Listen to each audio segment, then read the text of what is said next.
Sir, അവിടെ hiring plan ആയിട്ട് നമ്മളിപ്പോൾ കൊടുത്തിട്ടുള്ളത് അവിടെ ഒരു സീനിയർ മാനേജ്മെന്റിന്റെ ലെവലിൽ ഒരു എംപ്ലോയിയെ ഹയർ ചെയ്യാനാണ്. അതിലൊരു എഫിഷ്യന്റ് ആയിട്ടുള്ള ഒരു എംപ്ലോയി നിലവിൽ ഇപ്പോൾ അവിടെ വന്നു കഴിഞ്ഞ ഒരു 60% പ്രോബ്ലം വരെ പരിഹരിക്കാൻ പെടും എന്നാണ് നമ്മുടെ ഒരു അനാലിസിസ്. കറക്റ്റ് ആണ്. കാരണം നമ്മളിപ്പോൾ കൺസൾട്ട് ചെയ്യുന്ന സമയത്ത് പല ഇടത്തരം ചെറുകിട ബിസിനസ്സുകൾ നേരിടുന്ന വലിയൊരു പ്രശ്നം എന്ന് വെച്ചാൽ എംപ്ലോയർ ഭയങ്കര ബിസി ആയിരിക്കും ഓപ്പറേഷണൽ കാര്യത്തിലും. ഡേ ടു ഡേ എംപ്ലോയീസും അവർ ഓപ്പറേഷണൽ കസ്റ്റമർ ഹാൻഡിലിങ്ങിലും എക്സിക്യൂഷനിലും എല്ലാം ഫുള്ളി ലോക്ക്ഡ് ആയിരിക്കും.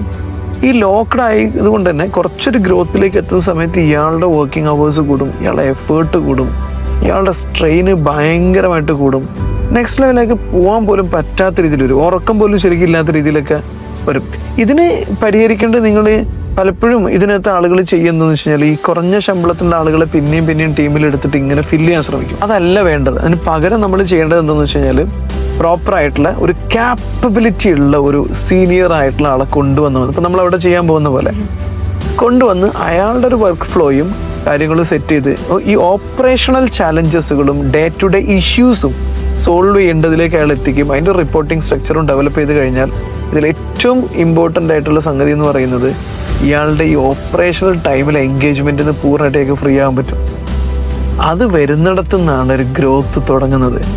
ആ ഗ്രോത്തിന് വേണ്ടി, ആ ഫ്രീഡത്തിന് വേണ്ടി സ്പെൻഡ് ചെയ്യുമ്പോൾ പലപ്പോഴും ആൾക്കാർ പിശുക്കന്മാരാകും. 5000 രൂപ കുറഞ്ഞ ആളൊക്കെ എടുക്കാൻ നോക്കും, അല്ലെങ്കിൽ 10000 രൂപയെങ്കിലും കുറഞ്ഞ ശമ്പളത്തിന് ശ്രമിക്കും. പക്ഷെ നിങ്ങൾക്ക് ഒരിക്കലും ഒരു ഹൈ ക്യാപ്പബിലിറ്റി ഉള്ള, കമ്മിറ്റ്മെൻ്റ് ഉള്ള, കോമ്പറ്റൻ്റ് ഒരാളെ കിട്ടണമെങ്കിൽ അതിൻ്റെ കോസ്റ്റ് നമ്മൾ ബെയർ ചെയ്യണം. പക്ഷെ അത് ഉണ്ടാക്കുന്നൊരു ഓപ്പർച്യൂണിറ്റി, ഗ്രോത്ത് ഓപ്പർച്യൂണിറ്റി അതെ ഭയങ്കര വലുതായിരിക്കും. അത് തിരിച്ചറിയാൻ പലപ്പോഴും ഇടത്തരം ചെറുകിട ആളുകൾക്ക് പറ്റാറില്ല.